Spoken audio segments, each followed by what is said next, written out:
Assalamualaikum warahmatullahi wabarakatuh. Selamat pagi para siswa semuanya. Selamat bertemu kembali dalam kelas online sejarah kita pada pagi hari ini. Kali ini materi kita yaitu tentang akar nasionalisme dan kebangkitan nasional. Seperti kita tahu bahwa nasionalisme adalah rasa cinta tanah air terhadap bangsa dan negara. Itu akan muncul dalam diri seseorang atau diri rakyat suatu bangsa apabila ada beberapa faktor. Di antaranya adalah karena rasa senasib sepenanggungan, rasa tinggal di dalam suatu tempat yang sama, terus kemudian rasa karena merasa terjajah, merasa menjadi bangsa yang tertindas, sehingga kemudian bangkitlah rasa itu ingin bersatu bagaimana supaya suatu bangsa, rasa nasionalisme itu timbul untuk terlepas dari penjajahan. Nah, berkaca kepada sejarah bangsa Indonesia, yaitu rasa nasionalisme bangsa Indonesia itu muncul itu ketika bergulirnya politik etis, yaitu ketika Van Deventer, seorang tokoh Belanda yang termasuk tokoh humanis, itu beliau melontarkan bagaimana setelah hasil keliling beliau ke Hindia Belanda waktu itu selama sekitar 2 tahun akibat dari adanya tulisan dari Douwe Dekker yang mengenai Max Havelaar bagaimana tentang penderitaan bangsa Indonesia ketika tanam paksa, kemudian tulisan itu tersebar sampai ke negeri Belanda, terus kemudian Van Deventer tadi kemudian dia datang ke Indonesia melihat kenyataan apa seperti Indonesia itu, Hindia Belanda waktu itu. Nah, ini ternyata sangat berbeda jauh akibat dari politik etis tadi.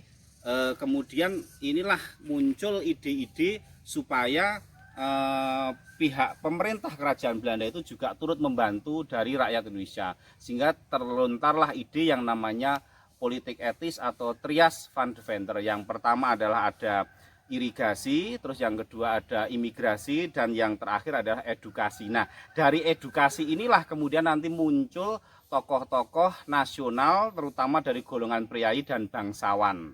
Golongan priai dan bangsawan inilah kemudian yang menjadi pelopor dari adanya pergerakan nasional.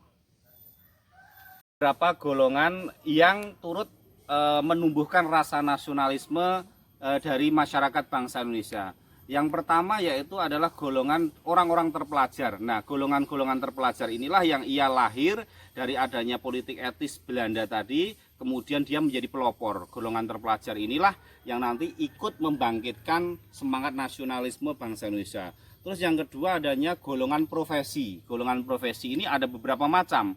Ada guru. Nah, guru ini nanti membentuk lembaga-lembaga pendidikan seperti taman siswa, Muhammadiyah, sekolah di Taman Kayu. Terus itulah yang menjadi semangat mendidik anak-anak pribumi, bumi putra untuk mencintai tanah air. Kemudian ada juga dokter. Nah, dokter juga turut sangat serta membangkitkan rasa nasionalisme, karena para dokter ini, para mahasiswa lulusan Stovia ini biasanya sebelum dia menjadi dokter, mereka diterjunkan oleh pemerintah Hindia Belanda untuk berkeliling di Jawa dan Madura, dan dari sinilah kemudian nanti mereka timbul rasa nasionalisme seperti Dr. Sutomo, Dr. Wahidin, Dr. Cipto, dan lain sebagainya tersebut. Terus yang selanjutnya adalah peran dari pedagang. Nah, kita tahu ada Sarekat Dagang Islam, Kiai Haji Samanhudi, terus kemudian berkembang menjadi Cokro Aminoto. Itu adalah contoh golongan para pedagang yang bangkit turut timbul membangkitkan rasa nasionalisme. Terus selanjutnya adalah golongan kaum pers, wartawan. Jelas wartawan ini jelas karena melalui wartawan pemberitaan-pemberitaan waktu itu sangat dinanti kabarnya untuk tersebar menjadi informasi mengenai tumbuhnya semangat nasionalisme di seluruh wilayah Hindia Belanda. Ya, demikian tadi seluruh siswa pembelajaran kita pada siang hari ini.